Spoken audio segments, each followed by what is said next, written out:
The sound of shattering glass echoed through the Sacramento saloon as Abigail Monroe's fist slammed into the cheating poker player's jaw, sending him sprawling across the polished wood floor. The year was 1876, and while California had long been settled compared to other Western territories, it still maintained that wild edge where fortunes could be made or lost in an instant. "I warned you about dealing from the bottom of the deck," Abigail growled, her auburn hair escaping its pins as she stood over the man who now clutched his bleeding lip. Her green eyes flashed dangerously as the entire saloon fell silent. "Next time, I won't be so gentle." The saloon owner, a portly man named Harold Jenkins, approached with his hands raised placatingly. "That's enough, Miss Monroe. I'm afraid I'm going to have to ask you to leave." "He was cheating," Abigail protested, gesturing to the cards that had scattered across the floor. Everyone saw it. Harold's expression hardened. "This is the third fight this month, Abigail. I've been patient because your father was a good friend, but I can't have you driving away my customers. Your temper is becoming a liability." Abigail's face flushed with anger and embarrassment as she noticed the stares from the other patrons. Women in Sacramento were expected to be demure and ladylike, not confrontational, and certainly not frequenting gambling establishments without male escorts. But since her father's death 6 months ago, she'd been trying to make ends meet however she could, and poker was one of the few skills he'd taught her well. "Fine," she muttered, gathering her meager winnings and stuffing them into her dress pocket. "But that snake keeps his hands off what's rightfully mine." As she stalked toward the door, she heard the whispers, just like her mother. "Wild as a Mustang. No wonder she can't find a husband. What man would want a woman with such a temper?" The comments stung more than she cared to admit. At 22, Abigail was well aware that most women her age were already married with children. But the suitors who had initially been attracted to her striking looks quickly retreated once they discovered her fiery disposition. Outside, the California sun was setting, casting long shadows across the dusty street. Abigail took a deep breath, trying to calm herself as she headed toward the small house she'd inherited from her father. It wasn't much, but it was hers for now. The bank had been making noises about foreclosure since she'd fallen behind on payments. "Miss Monroe." She turned to see Thomas Wellington, the banker's son, hurrying after her. With his perfectly pressed suit and carefully combed hair, he looked out of place in the rugged surroundings. "Mr. Wellington," she acknowledged stiffly. "I've been looking for you," he said, catching up to her. "I wanted to discuss my proposal again." Abigail sighed. Thomas had been pursuing her for weeks, not out of any genuine affection, but because her father's property was situated on land that his father's bank wanted to develop. His proposal was simple: marriage in exchange for clearing her debts. "I've already given you my answer," she said, continuing to walk. "But surely you've reconsidered," Thomas pressed, falling into step beside her. "Your situation isn't improving, Abigail. I heard about what just happened at the saloon. This town is running out of patience with your impulsiveness." "You mean my refusal to be cheated?" "I mean your unladylike behavior," Thomas replied, his tone condescending. "A proper woman knows her place. My father says your hot temper makes you unsuitable for polite society, but I've assured him I can tame that fire in you." Abigail stopped walking and faced him directly, her eyes narrowing. "Tame me? Like I'm some wild animal," Thomas smiled, seemingly oblivious to the dangerous edge in her voice. "It's what you need, Abigail: structure, guidance, a firm hand." Before she could respond with the scathing retort forming on her lips, a deep voice interrupted from behind them. "Sounds to me like the lady's not interested in your guidance or your hand, firm or otherwise." They both turned to see a tall man leaning against a hitching post. His clothes were trail-worn but well-maintained denim pants, a simple blue shirt with the sleeves rolled up to reveal tanned forearms, and a dark hat pulled low over his eyes. A gun belt hung casually at his waist, and despite his relaxed posture, Abigail sensed a coiled readiness about him. Thomas straightened his already straight jacket. "This is a private conversation." The stranger pushed off from the post and stepped forward. As he did, Abigail got a better look at his face, strong jawline darkened with stubble, straight nose that had clearly been broken at least once, and eyes the color of a summer storm. He wasn't conventionally handsome, but there was something compelling about him. "Didn't sound private," the man said, his voice carrying a slight drawl. "Sounded like you were insulting the lady, and where I come from, that's poor manners." Thomas's face reddened. "I don't know who you are, stranger, but you're new in town, so let me educate you. Miss Monroe here is known for her inappropriate outbursts. I'm merely offering her a respectable solution to her problems. By proposing to tame her," the stranger chuckled, but there was no humor in it. "Might want to rethink your courtship strategy." Abigail, who had been watching this exchange with growing indignation, finally found her voice. "I don't need either of you to speak for me. Mr. Wellington, I've declined your proposal multiple times and my answer remains no. And you," she turned to the stranger, "while I appreciate the sentiment, I can handle my own affairs." The stranger tipped his hat slightly, a smile playing at the corners of his mouth. "Never doubted it for a second, madam." Thomas puffed up like an agitated rooster. "You do well to reconsider my offer, Abigail. There aren't many men willing to take on a woman with your reputation." With that parting shot, he turned and stalked off toward the more affluent part of town. Abigail watched him go, a mix of anger and worry churning in her stomach. As much as she hated to admit it, Thomas wasn't entirely wrong. Her financial situation was precarious and her options were dwindling. "He seems pleasant," the stranger remarked dryly. Despite herself, Abigail smiled. "The most eligible bachelor in Sacramento, if you ask his mother." "Lucky Sacramento." He extended his hand. "Samuel Blackstone." She hesitated for a moment before accepting the handshake. His grip was firm but not aggressive, his palm calloused from work. "Abigail Monroe, are you passing through?" "Just arrived. Looking for work, actually." "What kind of work?" Samuel shrugged. "I've done a bit of everything. Ranching, mostly. Some security work. Good with horses and decent with a gun, though I prefer not to use the latter." Abigail studied him for a moment. There was something straightforward about his manner that she found refreshing after Thomas's veiled insults and condescension. "Well, Mr. Blackstone, if you're looking for ranch work, the Carson place about 10 miles south is hiring. They lost some men to the silver rush in Nevada." Samuel nodded. "I appreciate the information, Miss Monroe." He paused, then added, "For what it's worth, I think that banker's boy has it all wrong." "Oh, and what would you know about it?" A slow smile spread across his face, revealing a dimple in his left cheek. "Just that in my experience, there's nothing wrong with a woman who has a little fire in her. Makes life interesting."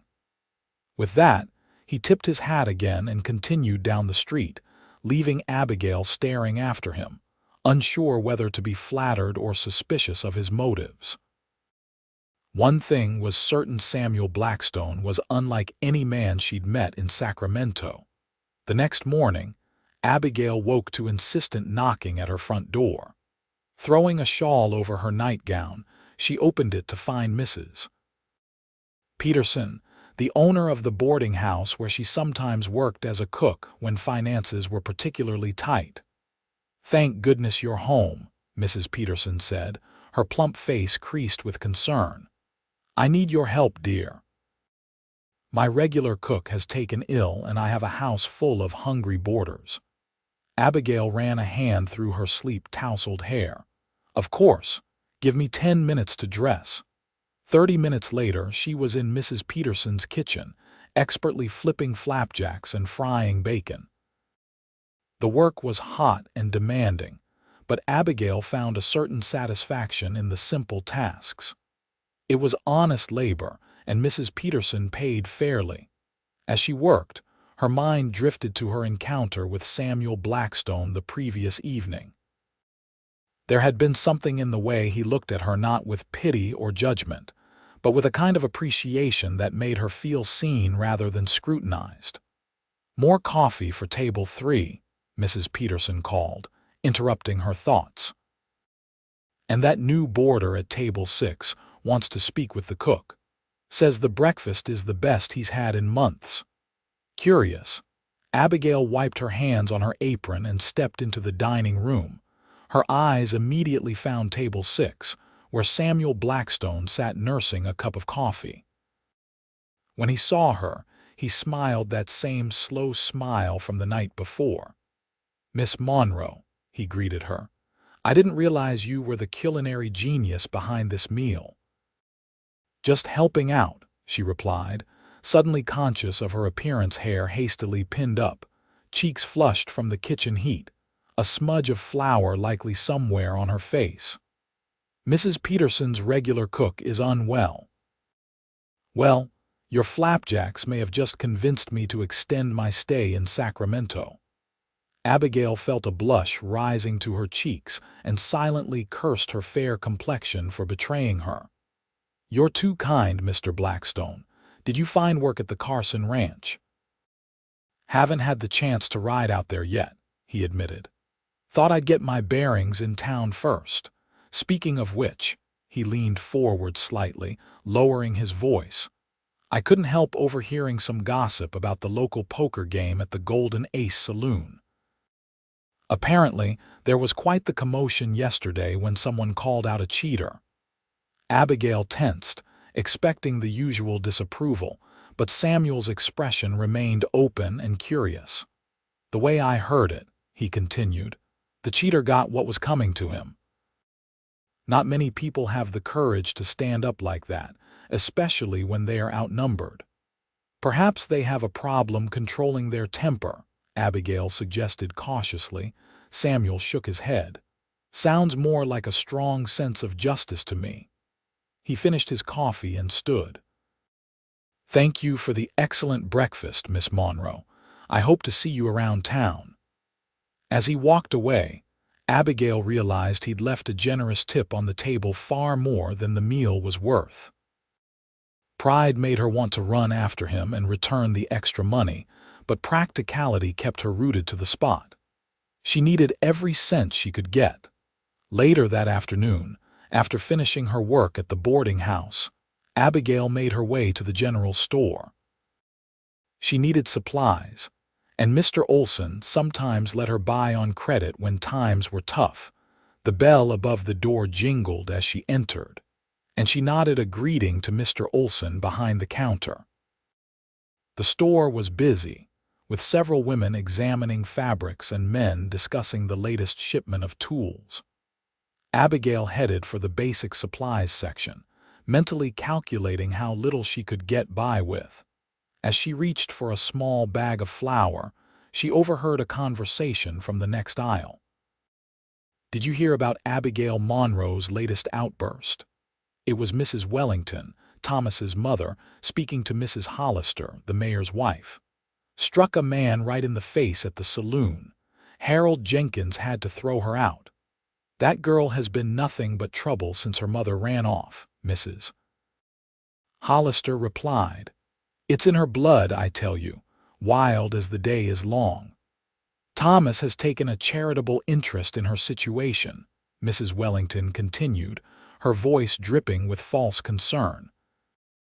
"But I told him, a man needs a proper wife, not some temperamental hoyden who'll bring shame to his name." Abigail's knuckles whitened around the flour sack as she struggled to contain her anger. Her mother had been gone for 15 years, yet the town still gossiped about her departure, as if it had happened yesterday. And while Abigail had her faults, she worked hard and had never done anything truly shameful, unlike some of these so-called respectable ladies who cheated their servants out of wages or spread malicious rumors. She was so focused on controlling her temper that she didn't notice someone approaching until a deep voice spoke right beside her. "Remarkable restraint, Miss Monroe." She turned to find Samuel Blackstone standing there, a knowing look in his eyes that told her he'd overheard everything. "Excuse me, not throwing something at them," he clarified, nodding subtly toward the gossiping women. "I'd have been tempted." Despite herself, Abigail laughed softly. "Don't tempt me, Mr. Blackstone.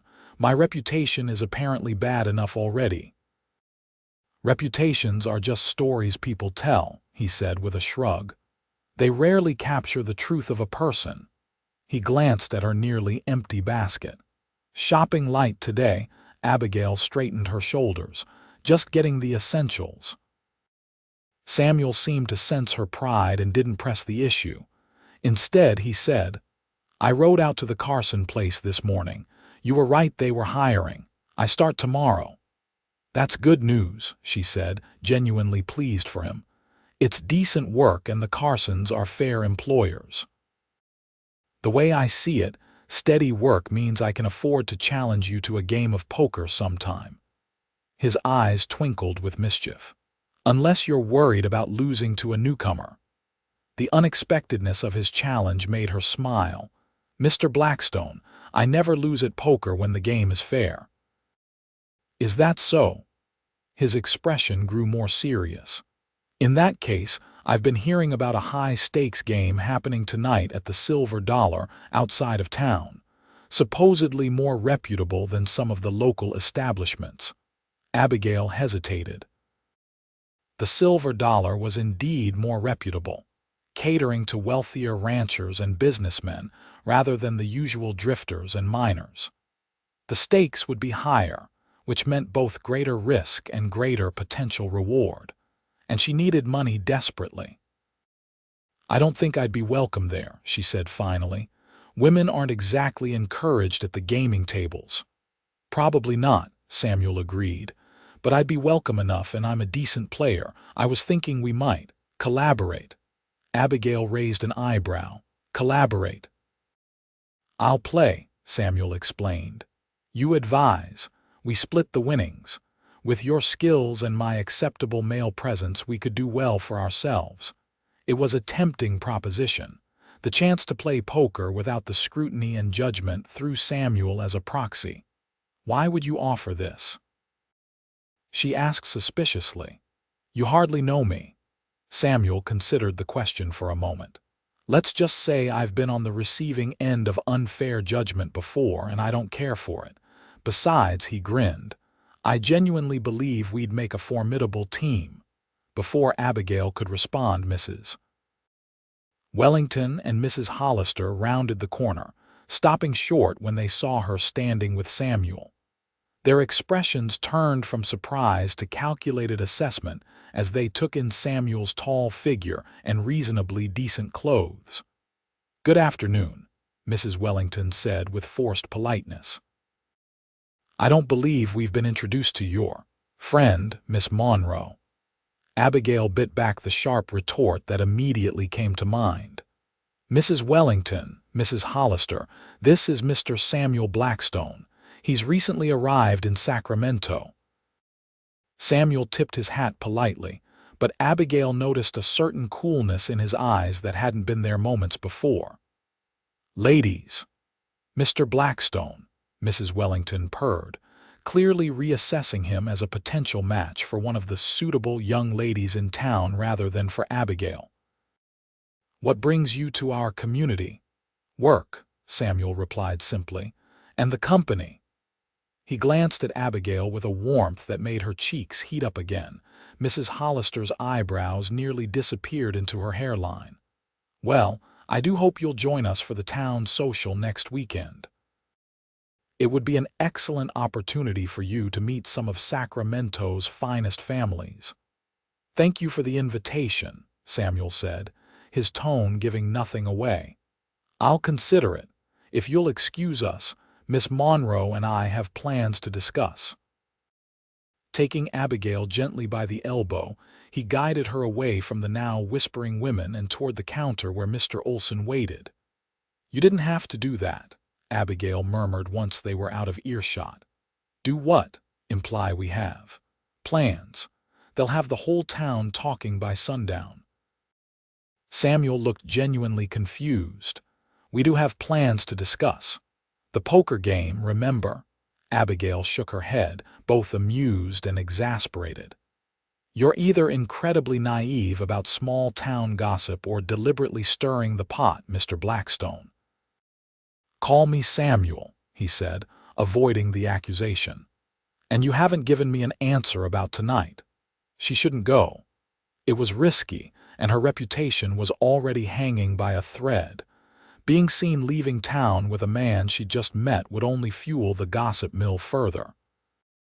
But the thought of sitting across from him at a poker table, working together to outwit the other players, it was the most exciting prospect she'd had in months. "What time?" she heard herself asking. Samuel's smile was worth the risk. "I'll pick you up at 7. True to his word, Samuel arrived at Abigail's modest house at precisely 7 o'clock, riding a handsome bay gelding and leading a second horse, a dappled gray mare that looked both sturdy and spirited. "Borrowed her from the livery," he explained as Abigail emerged from the house dressed in her best riding skirt and jacket. "The owner seemed to think she'd suit you." Abigail approached the mare cautiously, offering her hand for the horse to sniff. "She's beautiful." "Her name's Pepper," Samuel said. "According to the livery owner, she's got a bit of a temper but a good heart." "Sounds familiar," Abigail muttered, stroking the mare's neck. Samuel chuckled. "That's what I thought too." He offered her a hand up, which she accepted, swinging smoothly into the saddle. Her father had taught her to ride almost before she could walk, and despite her financial difficulties, she'd managed to keep her riding skills sharp by occasionally exercising horses for neighbors. The ride to the Silver Dollar took about 45 minutes, during which they discussed their strategy for the evening. Samuel would play, with Abigail posing as his sister who had accompanied him for propriety's sake. She would sit behind him, ostensibly occupied with needlework, but actually observing the other players and subtly signaling Samuel about their tells and cards when possible. "You're surprisingly comfortable with deception for someone who values honesty so highly," Abigail observed as they neared their destination. Samuel's expression turned thoughtful. "I don't see it as deception so much as creative problem solving. The rules of society aren't fair to begin with. Sometimes you have to work around them to get a fair shake. And what about your own history, Samuel Blackstone? Are you working around the truth there as well?" He glanced at her sharply. "What makes you ask that?" Abigail shrugged. "You appeared out of nowhere, intervened in my affairs, and now you're proposing this partnership.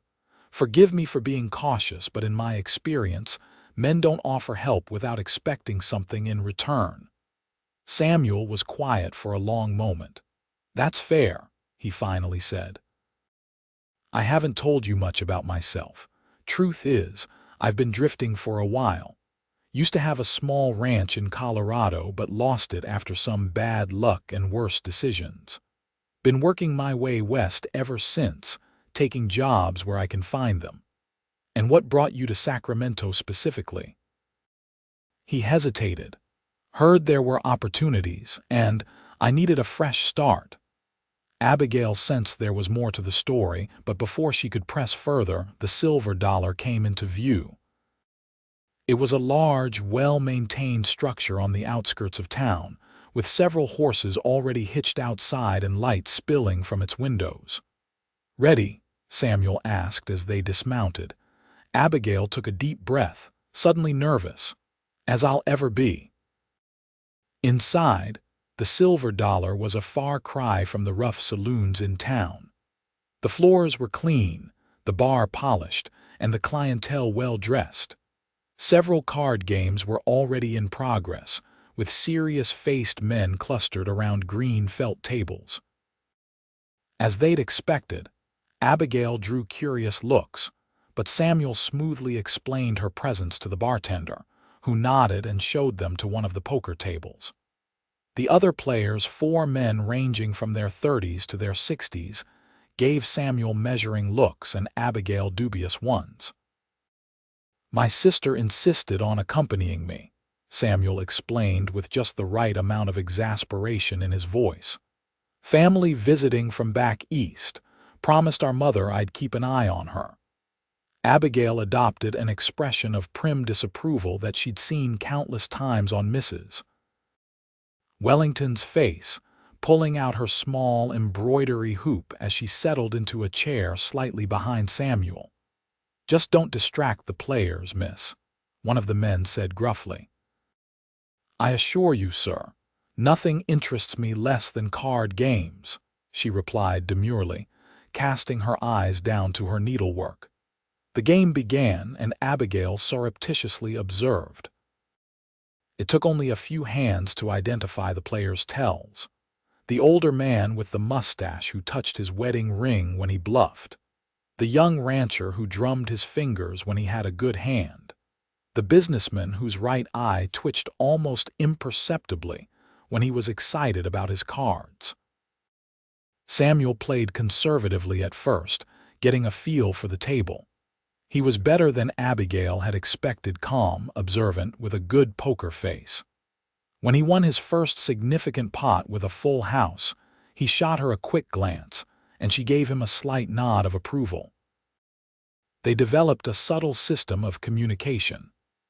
Abigail would drop her thread when someone was bluffing, adjust her chair when someone had a strong hand, or ask for a glass of water when Samuel should fold. It wasn't foolproof, but combined with their own skills, it gave them an edge. By midnight, Samuel had amassed a considerable pile of winnings. The older man had left, grumbling about his losses, and been replaced by a sharp-eyed professional gambler who posed more of a challenge. Abigail could feel the tension rising as the stakes increased. "One more hand before I call it a night," Samuel announced, looking relaxed despite the substantial amount of money on the table. The final hand was dealt, and Abigail studied the other players intently. The rancher was clearly excited about his hand, while the businessman seemed cautious. The professional gambler was impossible to read, his face a mask of indifference. Samuel glanced back at Abigail as if checking if she was ready to leave. In that brief moment, she gave him a subtle signal, their agreed-upon sign that he should raise aggressively. The betting escalated quickly. The businessman folded early, but the rancher and the professional stayed in, matching Samuel's raises until the pot was the largest of the night. When the cards were finally revealed, Samuel's straight flush beat both the rancher's 4 of a kind and the professional's full house. The professional's eyes narrowed as Samuel collected his winnings. "Remarkable luck you've had tonight, friend."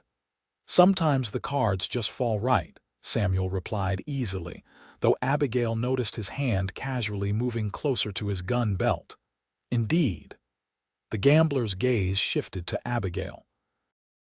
"And such a supportive sister you have. Interesting how your fortunes improved after she arrived." Samuel's expression hardened. "Careful with what you're implying." The rancher, sensing the tension, stood up quickly. "It's late. I should be heading back." He nodded politely to Abigail. "Madam." As he left, the professional gambler leaned back in his chair. No implication intended, merely an observation about Lucky Charms. He smiled thinly. "Though I find it curious that your sister knows exactly when to signal you." Abigail felt her heart racing. They'd been caught. Samuel remained outwardly calm, though she could see the tension in his shoulders. "I think we're done for the night." He stood, gathering his winnings. I believe we are, the gambler agreed, also rising. But a word of advice. Next time you attempt to con a professional, be less obvious about your signals. The dropped thread, the chair adjustments, amateur moves. Abigail felt a flash of anger. It's not cheating to observe other players' tells. You touch your watch chain when you're bluffing, by the way. The gambler's eyebrows shot up in surprise, then he laughed. Well, the lady speaks. He looked between them. Not siblings, I take it, friends, Samuel said firmly. And she's right, we weren't cheating, just working together. A distinction without a difference in some circles, the gambler noted. But I respect the skill, if not the deception, about your relationship. He extended his hand to Samuel. No hard feelings. It's refreshing to be genuinely surprised at a poker table. After a moment's hesitation, Samuel shook the offered hand. I suggest you leave separately, the gambler advised quietly. The management here doesn't take kindly to partnerships at the tables, however technically legal they might be. With a tip of his hat to Abigail, he departed, leaving them alone at the table. We should go, Samuel murmured, dividing the money and passing half to Abigail under the table. Outside, they mounted their horses quickly and rode a safe distance before stopping to assess their earnings in the moonlight. $300, Abigail exclaimed, counting her share again to be sure. I can't believe it. Samuel grinned, his earlier tension melting away. Told you we'd make a good team. That was closer than I'd like, she admitted. For a moment I thought he might call for the management. Professional courtesy, Samuel said. He recognized talent when he saw it. He gave her an admiring look. You were remarkable in there. The way you raid those men. You weren't so bad yourself, Abigail replied, enjoying the warmth of his praise. Though I think your lucky sister needs to retire before our reputation precedes us at every gambling establishment in California. They rode in companionable silence for a while, the night air cool and refreshing after the smoky confines of the Silver Dollar. Abigail felt a strange contentment settling over her, not just from the money, though that was certainly welcome, but from the partnership they'd formed. For the first time in months, she didn't feel alone. Thank you, she said suddenly. Not just for the money, for believing in me, for not treating me like I'm some uncontrollable wildcat that needs to be tamed. Samuel looked over at her, his expression serious in the moonlight. Anyone who thinks you need taming doesn't understand your value, Abigail. That fire in you, it's not something to smother. It's what makes you who you are.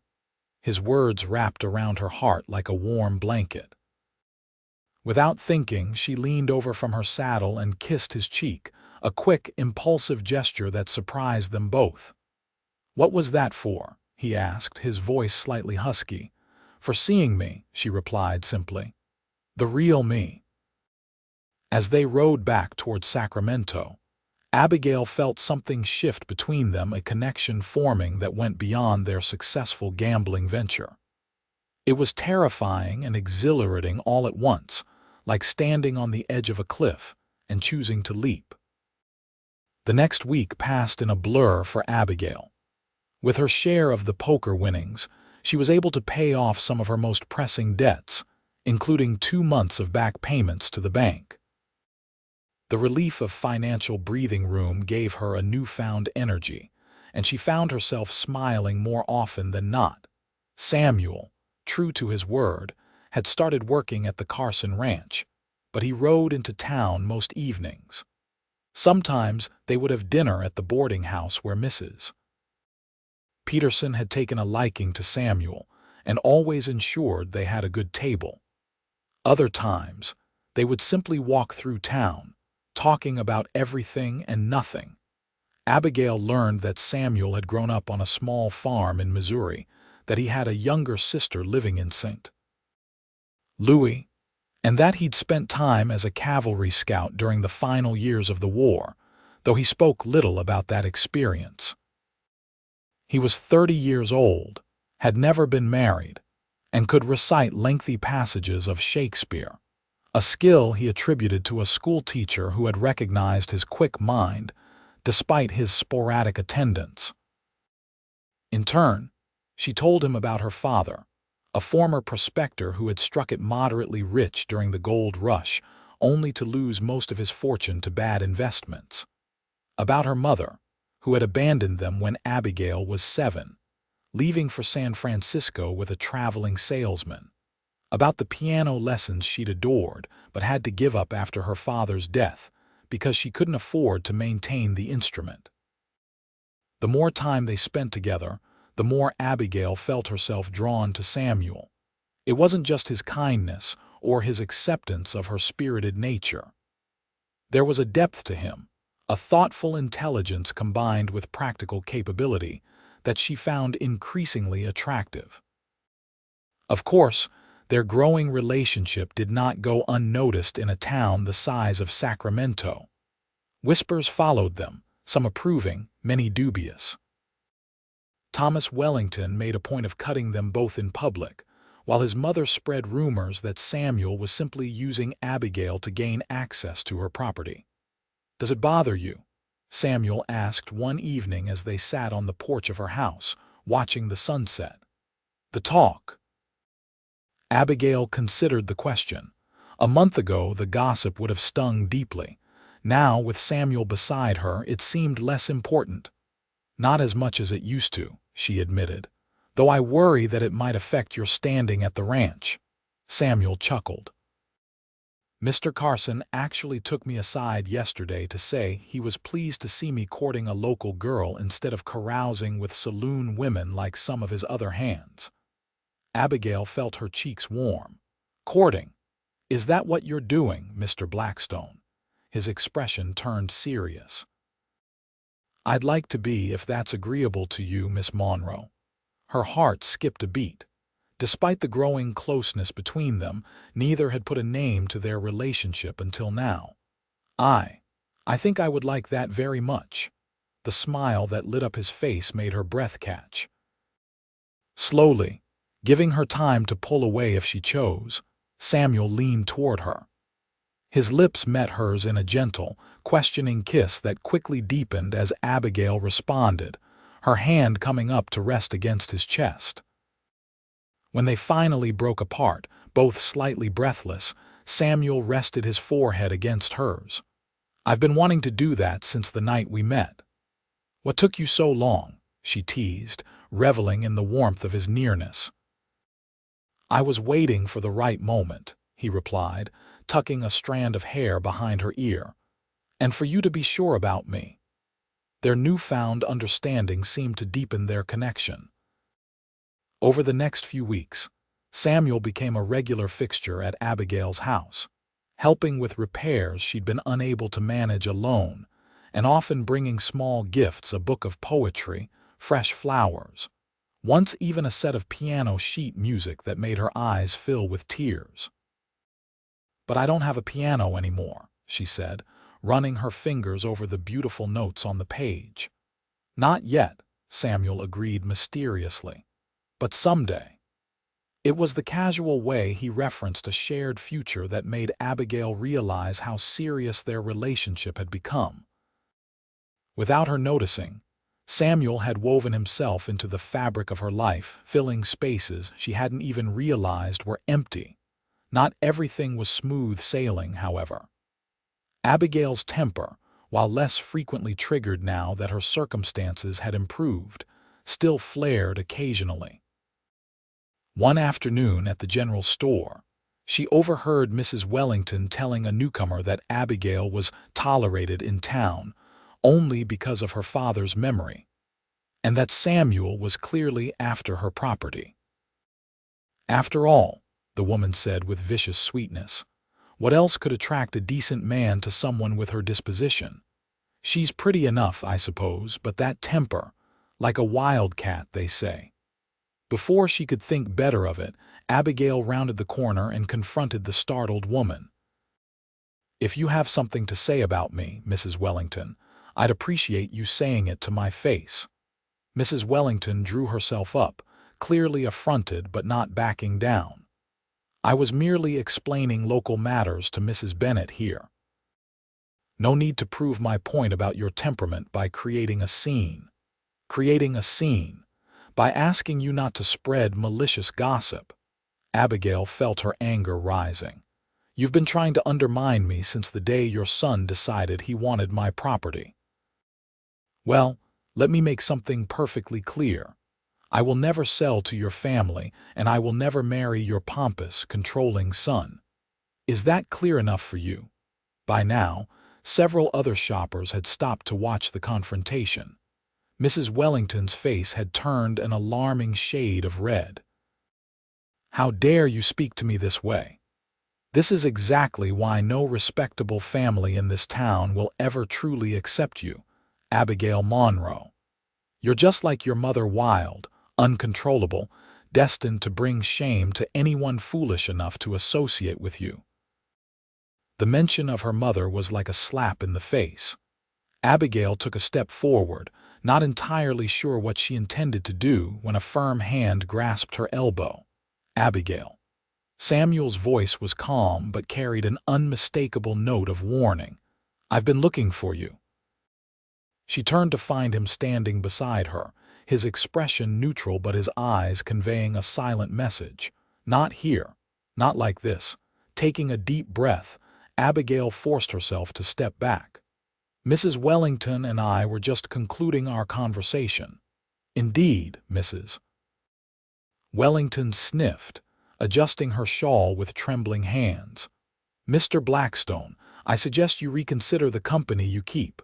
A man of your apparent quality could do much better." Samuel's polite smile never reached his eyes. "I appreciate your concern, madam, but I assure you I'm exactly where I want to be." He placed a protective hand at the small of Abigail's back. "If you'll excuse us." Outside the store, Abigail's anger finally boiled over. "That horrible, spiteful woman. Did you hear what she said about my mother?" "About me? I heard enough," Samuel acknowledged, guiding her away from the curious onlookers who had gathered at the store windows.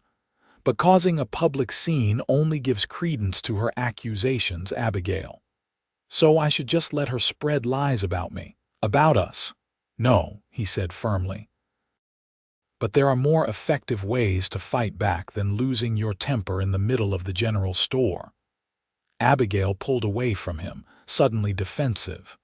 "I thought you liked my temper. Wasn't that what you said, that you appreciate a woman with fire?" Samuel ran a hand through his hair in frustration. "I do appreciate your spirit, Abigail. It's one of the things I love about you. But there's a difference between having fire and letting it consume you. That woman was deliberately trying to provoke you, and you gave her exactly what she wanted." The truth of his words stung. Abigail knew he was right, but her pride made it difficult to admit. "So what would you have me do? Smile and pretend I don't hear them talking about me like I'm some sort of pariah?" "No," Samuel said, his voice softening. "I'd have you remember that you're better than their gossip, that their opinions can't touch you unless you let them." He reached for her hand, which she reluctantly allowed him to take. "Your strength isn't in your anger, Abigail. It's in your resilience, your intelligence, your determination. Those are the qualities I fell in love with." She froze, her anger forgotten. "What did you just say?" Samuel seemed to realize what he'd revealed and gave a slightly sheepish smile. "I suppose that wasn't how I planned to tell you." His expression grew serious. "But it's true. I love you, Abigail Monroe, fire and all." The simple declaration melted her remaining anger like snow in the sun. "Samuel, you don't have to say it back," he assured her quickly. "I know this is fast and I don't want to pressure you, I just wanted you to know." But Abigail shook her head, stepping closer to him. "I love you too," she said softly, the words feeling both terrifying and absolutely right. "I think I have for weeks now." The joy that spread across his face was worth every moment of uncertainty she'd felt. Right there on the main street of Sacramento, Samuel pulled her into his arms and kissed her soundly, oblivious to the shocked gasps from passers-by. When they broke apart, Abigail laughed at the scandalized expressions around them. "So much for not causing a scene," she whispered. Samuel grinned. "Some things are worth a little scandal." That evening, as they sat together on her porch swing, Samuel brought up a topic that had been on his mind. "I've been thinking about our future," he began, a touch of nervousness in his voice. "I know we haven't known each other long, but I've never been more certain about anything in my life." Abigail's heart began to race. Was he about to propose?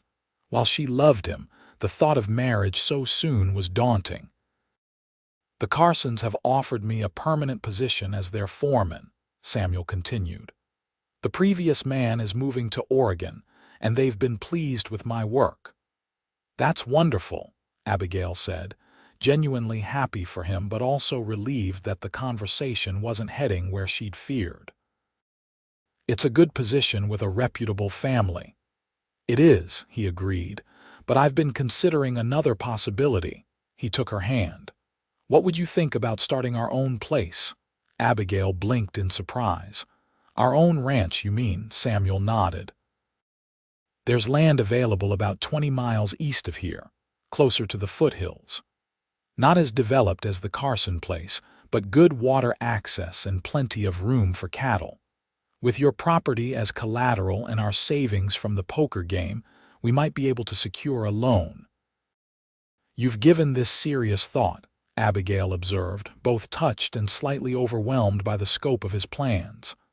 "I have," he admitted. "I know it's ambitious, but I think we could make it work." "You're the smartest woman I've ever met, Abigail, and I've never seen anyone with your determination. Together, I believe we could build something remarkable." The faith in his voice made her chest tighten with emotion. "But what about my house? My father's property?" "That's entirely your decision," Samuel said carefully. "We could sell it to fund the ranch or keep it as a fallback. Or you could stay here and I could commute from the ranch until you're ready for a bigger change." He squeezed her hand. "I don't want to pressure you, Abigail. I just wanted to share my thoughts about a possible future together." Abigail leaned against him, considering his words. The idea both excited and terrified her. A ranch of their own would be an enormous undertaking, with no guarantee of success. But the thought of building something together, of channeling her energy into a shared vision rather than fighting against the constraints of small-town prejudice, it was incredibly appealing. "I think I'd like to see this land," she said finally, "before making any decisions." Samuel's face lit up. "Really? I could take you on Sunday if you'd like." "Sunday would be perfect," she agreed, feeling a flutter of excitement. Perhaps this was the fresh start they both needed. Sunday dawned clear and warm, perfect weather for their excursion to view the potential ranch land. Samuel arrived early, having borrowed a small wagon from the Carson Ranch for the journey. Abigail had packed a picnic lunch and dressed practically in a simple riding skirt and sturdy boots. The drive took nearly 2 hours, during which they discussed their ideas for the potential ranch, how many cattle they might start with, whether they should also raise horses, what type of house they would eventually build. With each mile, Abigail found herself increasingly drawn to the vision Samuel was painting. When they finally arrived at the property, Abigail understood immediately why Samuel had been attracted to it. Rolling hills stretched toward distant mountains, with a clear stream cutting through the valley. Oak trees dotted the landscape, providing natural shade, and the grass was thick and lush, perfect for grazing livestock. "It's beautiful," she breathed as Samuel helped her down from the wagon. "It needs work," he cautioned, gesturing toward a dilapidated cabin at the edge of the property. "The previous owner started building but ran out of money. We'd need to fix the cabin as temporary housing while we constructed something more substantial." Abigail walked toward the stream, feeling the solid earth beneath her feet. There was something about this place that felt right, that sparked her imagination and made her think of possibilities rather than limitations. "How much?" she asked, turning back to Samuel. "2,000 for the land," he replied, "plus whatever we'd need for initial improvements and stock. It's a substantial investment, but less than comparable properties closer to Sacramento." Abigail nodded, mentally calculating. If she sold her father's house, combined with their savings and a small loan, they could possibly make it work. It would be tight and they'd need to succeed quickly, but it wasn't impossible. "I can see us here," she said softly, surprising herself with the certainty in her voice, "building something together." Samuel's expression was a mixture of joy and disbelief. "Are you serious? You'd consider this?" "More than consider," Abigail replied, her decision solidifying as she spoke. "I want this, Samuel. A fresh start, away from the gossip and constraints of town. A place where we can build our own life by our own rules." The kiss Samuel gave her then was filled with promise and passion, a reflection of the future stretching out before them. They spent the rest of the afternoon exploring the property, identifying where they might place corrals and outbuildings, discussing improvements to the stream crossing, and enjoying their picnic under the shade of an ancient oak tree. By the time they started back to Sacramento, the sun was low in the sky, casting long shadows across the land that might soon be theirs.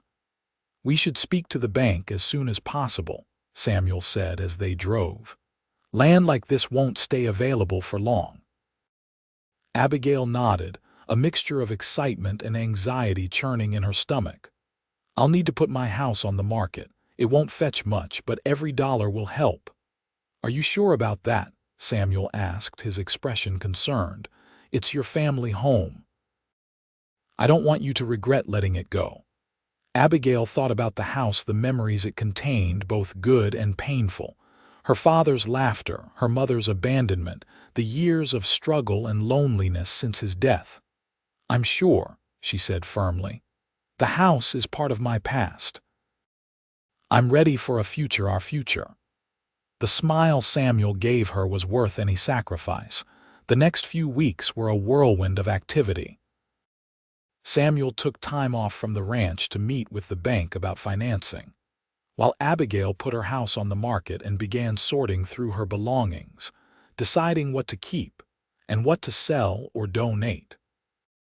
The prospect of downsizing to the small cabin on their potential property was daunting, but also liberating. Word of their plans spread quickly through town, generating predictable reactions. Mrs. Peterson was supportive but worried about them being so far from town. Mr. Olson at the general store offered advice about supplies they would need.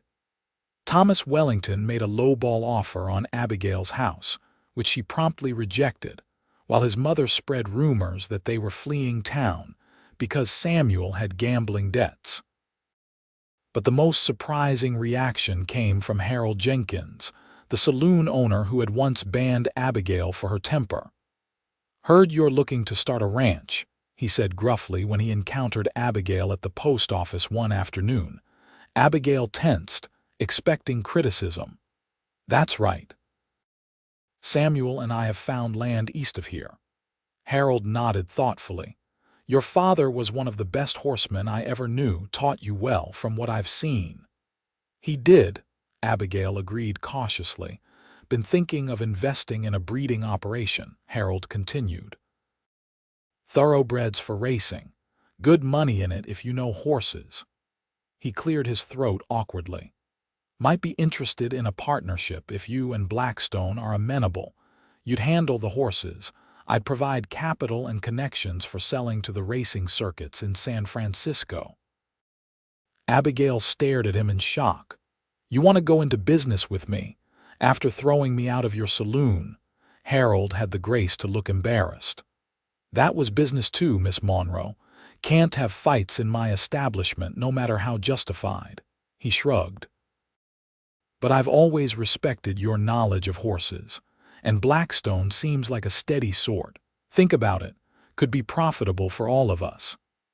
As he walked away, Abigail stood motionless, trying to process what had just happened. A business partnership would solve many of their financial concerns and potentially accelerate their plans significantly. When she told Samuel about Harold's offer that evening, his reaction was measured. "It's an interesting proposition," he said carefully. "Breeding thoroughbreds is lucrative but expensive to start. Harold's capital would help, and your skills with horses would be invaluable." "But," Abigail prompted, sensing his reservation. Samuel sighed. "But partnerships can be complicated, especially with someone like Jenkins who's primarily a businessman. We'd need very clear terms about decision-making, profit-sharing, and exit strategies if things don't work out." Abigail smiled, impressed by his foresight. "You sound like you've had experience with business partnerships before." A shadow crossed Samuel's face. "Something like that," he said vaguely. "Let's just say I've learned some hard lessons about mixing business and personal relationships." There was that hint of a deeper past again, a reminder that there were still aspects of Samuel's history he hadn't fully shared. But Abigail trusted him enough now not to press. "We should at least consider it," she suggested. "Maybe meet with Harold formally and discuss terms." Samuel nodded. "Agreed. Let's hear him out before making any decisions." The meeting with Harold took place the following evening in a private room at the boarding house. Mrs. Peterson provided coffee and pie before discreetly withdrawing, leaving the three of them to discuss business. Harold's proposal was more detailed than Abigail had expected. He was willing to invest $2,000 initially for infrastructure and the purchase of 3 quality broodmares and a stallion, in exchange for 40% of the breeding operation. Abigail and Samuel would maintain full ownership of the land and cattle operation, with the horse breeding as a separate business entity. "I've connections in San Francisco and Sacramento who are always looking for good racing stock," Harold explained. "Been supplying them with whiskey for years. Now they're looking for horses, and the profit margins are considerably better." Samuel asked a series of astute questions about liability, decision-making authority, and profit distribution that impressed both Abigail and Harold. By the end of the evening, they had the framework of an agreement that seemed fair to all parties. "I'll have my lawyer draw up the papers," Harold said as they concluded the meeting. "Should be ready by next week." As they walked home under a star-filled sky, Abigail couldn't contain her excitement. "With Harold's investment, we could start the ranch properly from the beginning.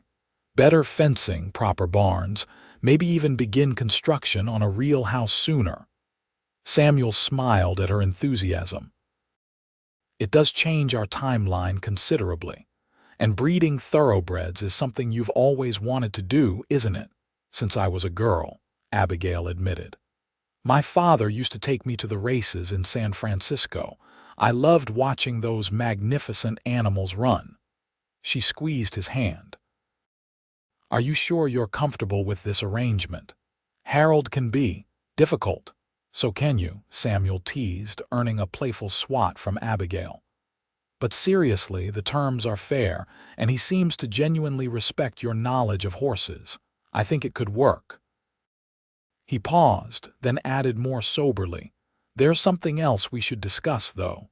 The serious tone in his voice made Abigail stop walking. "What is it?" Samuel took both her hands in his. "If we're really going to do this, buy the land, start the ranch, enter into a business partnership, I think we should consider formalizing our own partnership as well." Abigail's heart began to race. "Samuel, are you proposing?" He smiled nervously. "Yes, I believe I am." "Not very romantically, I'm afraid, standing in the middle of the street like this." "I don't care about romance," Abigail said, her voice thick with emotion. "Just say what's in your heart." Samuel took a deep breath. "Abigail Monroe, you are the most remarkable woman I've ever known. Your strength, your spirit, your determination, everything about you amazes me. I love you more than I thought it was possible to love anyone, and I want to spend the rest of my life building a future with you." He squeezed her hands gently. "Will you marry me?" Tears blurred Abigail's vision. "Yes," she whispered. "Yes, Samuel Blackstone, I will marry you." The kiss they shared was sweet and full of promise, sealing their commitment under the vast California sky. The weeks that followed were filled with activity as they finalized their plans. The bank approved their loan based on Harold's investment, and the sale of Abigail's house, which sold quickly to a young doctor and his wife who had recently moved to Sacramento. The paperwork for the land purchase was completed, and Harold's lawyer drew up the partnership agreement, which Samuel reviewed carefully before they all signed. They decided to marry before moving to the ranch, a small ceremony with only a few friends in attendance.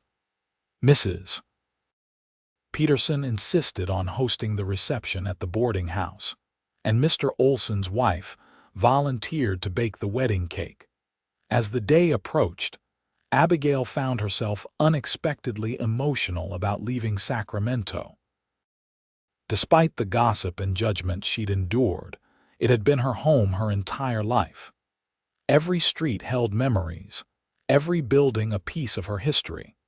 The evening before the wedding, she visited her father's grave in the town cemetery, placing fresh flowers beside the simple headstone. "I wish you could have met him, Papa," she said softly, touching the cold stone. "You would have liked Samuel. He sees me for who I am, not who he wants me to be." She wiped away a tear.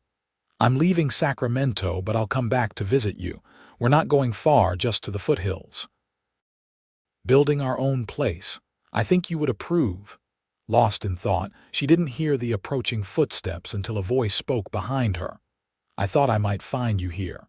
She turned to find Samuel standing a respectful distance away, concern in his eyes. "I wanted to say goodbye," she explained, gesturing to the grave, "and tell him about you, about our plans."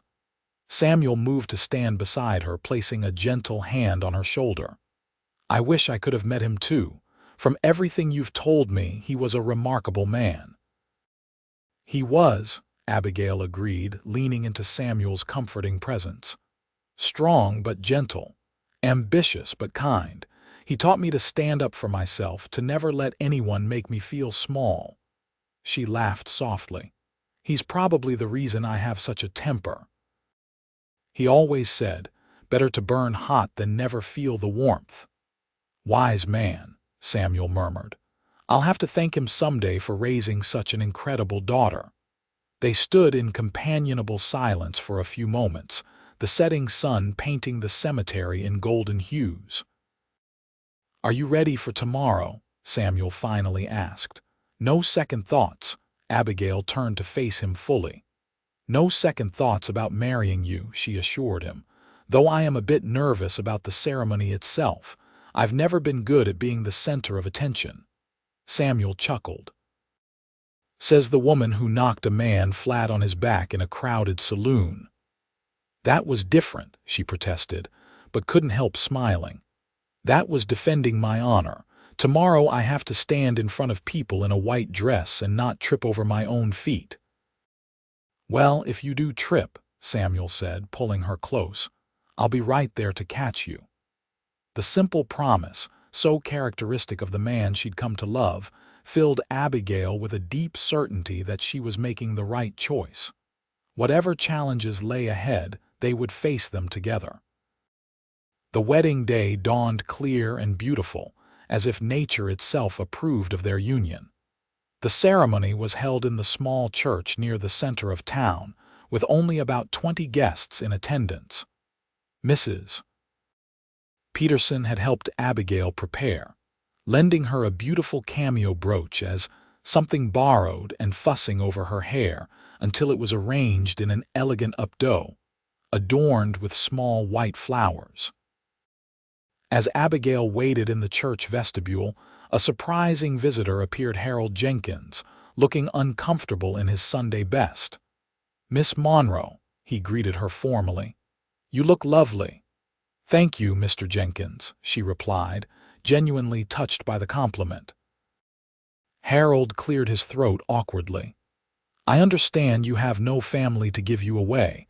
It's presumptuous of me to offer, but if you would permit it, I would be honored to escort you down the aisle." Abigail stared at him in astonishment.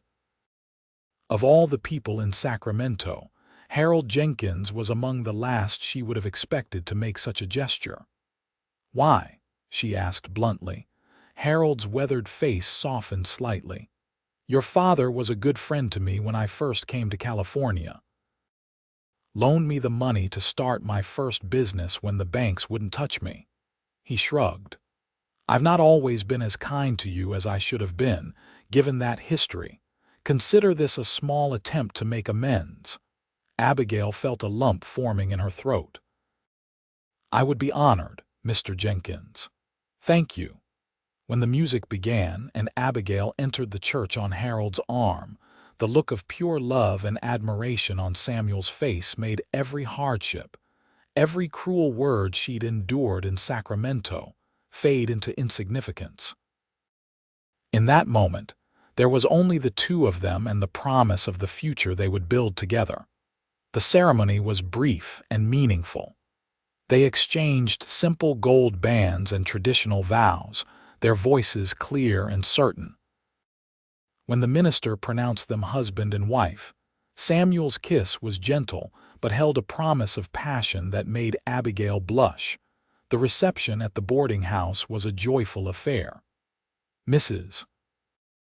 Peterson had outdone herself with the decorations and food, transforming the dining room into a festive space with flowers and ribbons. Even some of the townspeople who had once gossiped about Abigail seemed genuinely happy for the couple, offering congratulations and well wishes. As the evening drew to a close, Samuel pulled Abigail aside for a private moment. "I have something for you," he said, reaching into his pocket and pulling out a small velvet pouch. "A wedding gift." Curious, Abigail opened the pouch and gasped when a delicate gold locket fell into her palm. The front was engraved with an intricate design of intertwining leaves, and when she opened it, she found a tiny portrait of her father on one side. "How did you?" she began, her voice choked with emotion. "Mrs. Peterson had an old photograph she let me borrow," Samuel explained. "I sent it to a jeweler in San Francisco to be miniaturized." He gently turned the locket over in her hand. "The other side is for our future, whatever that may hold." Tears spilled down Abigail's cheeks as she clutched the precious gift. "It's perfect," she whispered, leaning up to kiss him. "Thank you." Samuel carefully fastened the locket around her neck, his fingers warm against her skin. "A reminder that you're bringing the best parts of your past into our future," he said softly, "and that I'll be beside you every step of the way." Later that night, in the privacy of the small hotel room they'd rented for their wedding night, Abigail discovered another side of Samuel, tender yet passionate, patient yet ardent. Their coming together was everything she had dreamed of and more, a perfect expression of the love they shared. Afterward, lying in his arms as moonlight filtered through the thin curtains, Abigail felt a profound sense of peace and belonging. No regrets about marrying a woman with a notorious temper. She asked drowsily, tracing patterns on his chest. Samuel's laugh rumbled beneath her ear. "Not a single one. Though I should warn you," he turned to face her, his expression suddenly serious. "I have a bit of a temper myself when provoked. We may have some spectacular arguments in our future." Abigail smiled, remembering their first meeting. "Good, I'd hate for things to get boring." "With you, Abigail Blackstone," Samuel murmured, pulling her closer. "I suspect life will never be boring. True to his prediction, their life together was anything but boring. The move to their new property occurred just days after the wedding, with all their belongings and supplies loaded onto 2 wagons. The cabin, as Samuel had warned, was primitive, just 2 small rooms with a leaky roof and drafty windows, but it was theirs, a starting point for all they hoped to build. Those first months were challenging. They worked from dawn until dusk, repairing the cabin, building corrals and a small barn, clearing land for planting. Harold delivered the promised horses, 3 elegant thoroughbred mares, and a magnificent stallion named Emperor, and helped them construct proper stables for the valuable animals. Their first winter tested them further. The cabin's roof leaked during heavy rains, and the wind found every crack and crevice in the walls. They spent cold evenings huddled by the fire, planning improvements for the spring and discussing their hopes for the future. It was during one such evening, as a December storm raged outside, that Abigail shared life-changing news with her husband. "Samuel," she said, taking his hand and placing it gently on her still flat stomach, "I'm going to have a baby." The joy that illuminated his face was something she would remember for the rest of her life. He lifted her into his arms, spinning her around the small room before setting her down carefully, as if she might break. "When?" he asked, his voice thick with emotion. "Early summer, according to my calculations," she replied, smiling at his obvious delight. "Just in time for the first foals from our mares, if all goes well." Samuel knelt before her, pressing a reverent kiss to her stomach. "A baby," he whispered. "Our baby." That night, as they lay together in their narrow bed, Samuel spoke of his childhood for the first time in detail, of a father who had been harsh and sometimes violent, of a mother who had tried to shield her children but often failed.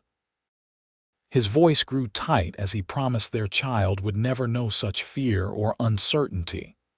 "Our child will know only love and security," he vowed, his hand protective over Abigail's abdomen. "And respect. No matter their temperament or spirit, they'll always be valued for exactly who they are." Abigail's heart swelled with love for this man who understood so deeply what children needed because he himself had gone without. "You're going to be a wonderful father," she told him, kissing him softly. "Our child is lucky to have you." Spring brought new beginnings. The winter rains had transformed the land, with wildflowers carpeting the hills and fresh grass sprouting everywhere. All 3 mares were in foal, their sides swollen with new life, and the first cattle, a small herd of 20 that they had purchased with part of their loan, arrived to graze on the abundant pasture. With Harold's financial backing, they were able to hire 2 ranch hands to help with the increasing workload, which was a blessing as Abigail's pregnancy advanced. Though she insisted on continuing to oversee the horses, Samuel was firm about her avoiding the more physically demanding tasks. "I'm pregnant, not made of glass," she protested one afternoon when he found her attempting to repair a section of fencing. "I know," he said, gently taking the hammer from her hands. "But humor me, please, at least until the baby comes." She sighed but relented, knowing his concern came from love. "Fine, but don't expect me to sit idly by while there's work to be done," Samuel laughed. "I would never be foolish enough to expect that. How about focusing on the account books and correspondence?" Harold mentioned several potential buyers are interested in visiting once the foals arrive. It was a sensible compromise, and Abigail found she had a talent for the business side of ranching. She established a filing system for their records, began a breeding journal to track bloodlines, and wrote articulate letters to potential clients that generated significant interest in their operation. By early June, the ranch was beginning to take shape. The first of their mares foaled a beautiful bay colt with a white star on his forehead that they named Trailblazer, and construction had begun on a proper house to replace the cabin. With Abigail's due date approaching, Samuel was determined to have at least one room completed for the baby. The birth, when it came, was difficult. Labor began in the early hours of a sweltering July morning and continued throughout the day and into the evening. The midwife from a neighboring ranch looked increasingly concerned as hours passed with little progress. "The baby is positioned wrong," she finally told Samuel, who had been pacing outside the cabin like a caged lion. "I'm going to try to turn it, but it will be painful for your wife." Samuel's face paled. "Is there danger?" The midwife's hesitation told him everything he needed to know. "There is always risk in childbirth, Mr. Blackstone, but your wife is strong, and I've handled difficult births before. Have faith." Faith was difficult to maintain as Abigail's screams pierced the night. Samuel prayed more fervently than he ever had in his life, bargaining with God for the safety of his wife and child. Just when it seemed the situation was becoming desperate, a new sound filled the cabin, the lusty cry of a newborn.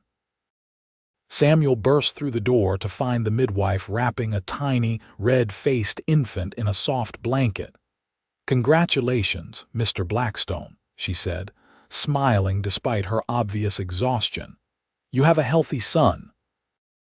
But Samuel's eyes were fixed on Abigail, who lay pale and still on the bed, her hair plastered to her forehead with sweat. "Abigail," he whispered, fear clutching at his heart. Her eyes fluttered open, and though her smile was weak, it was the most beautiful sight he had ever seen. "We have a son," she murmured. "Come meet him."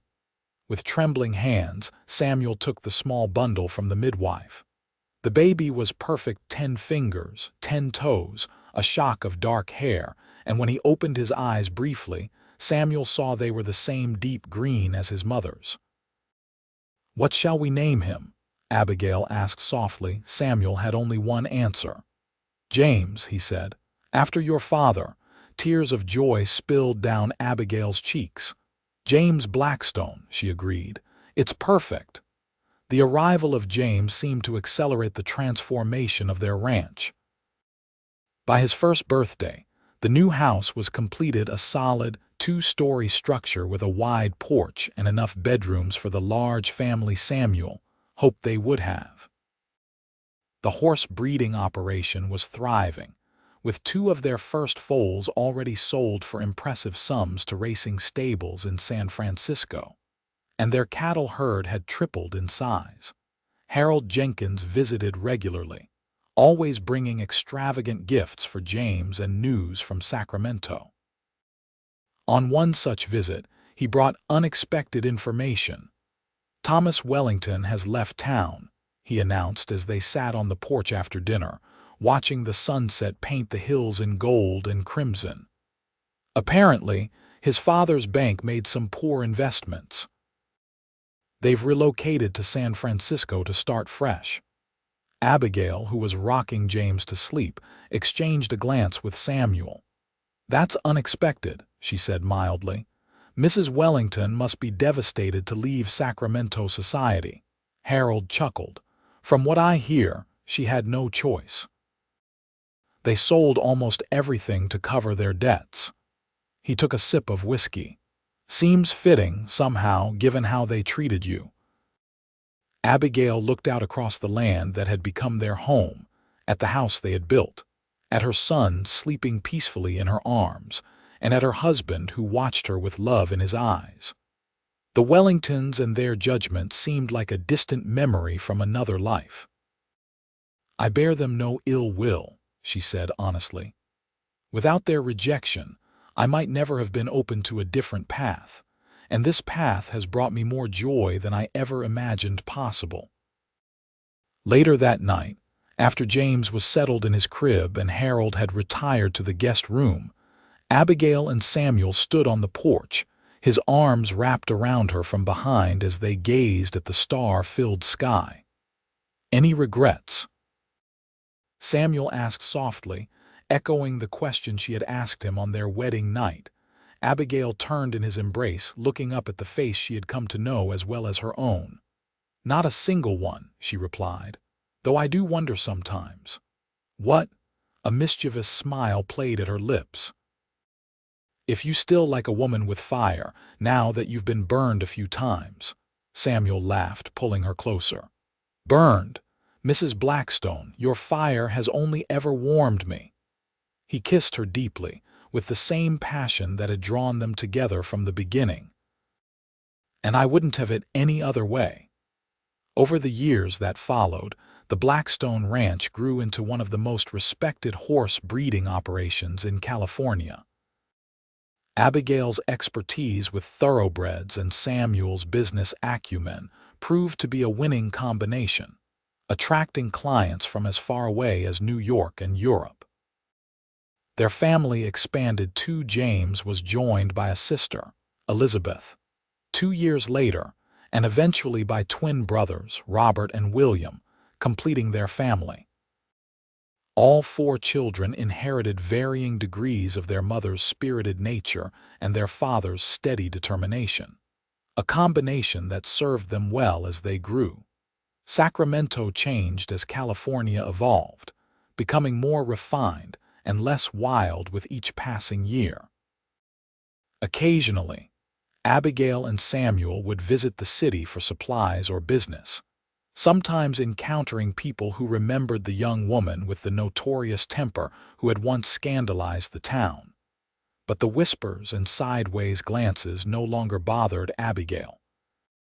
She had found her place in the world, with a man who valued her strength rather than seeking to tame it, and children who were being raised to respect the fire in themselves and others. On their 20th wedding anniversary, as they sat together on the porch of the home they had built, watching their children and grandchildren playing in the yard, Samuel presented Abigail with a gift, a beautiful music box that played her favorite melody. "Open it," he encouraged, his hair now streaked with silver but his eyes still holding the same warmth they had when they first met. Inside, nestled on velvet, was a folded piece of paper. Curious, Abigail opened it to find the deed to a small property in Sacramento that she recognized immediately. "My father's house," she whispered, looking up at Samuel in confusion. "But we sold it years ago. It came back on the market," he explained. "I thought it might be nice for the children and grandchildren to have a connection to where their family began. And maybe, someday, when we're too old to manage the ranch, we might want a smaller place in town." Tears filled Abigail's eyes as she realized the thoughtfulness behind the gesture, not just the purchase itself, but what it represented: the completion of a circle, the healing of old wounds, the acknowledgement of a journey that had begun in rejection but led to acceptance and love. "Thank you," she said, kissing him softly, "for this and for everything, for seeing the value in my fire when others only saw danger." Samuel pulled her close, his arms still strong despite the passing years. "That fire kept us warm through cold winters, lit our way through dark times, and sparked a passion that has never dimmed," he murmured against her hair. "Loving you, all of you, including your temper, has been the greatest blessing of my life." As the sun set over the land they had transformed together, Abigail Monroe Blackstone rested in her husband's embrace, content in the knowledge that she had finally found where she belonged, not despite her passionate nature, but because of it, with a man who had always seen her fire not as a flaw to be corrected, but as the very essence of who she was. And in the end, that acceptance had made all the difference.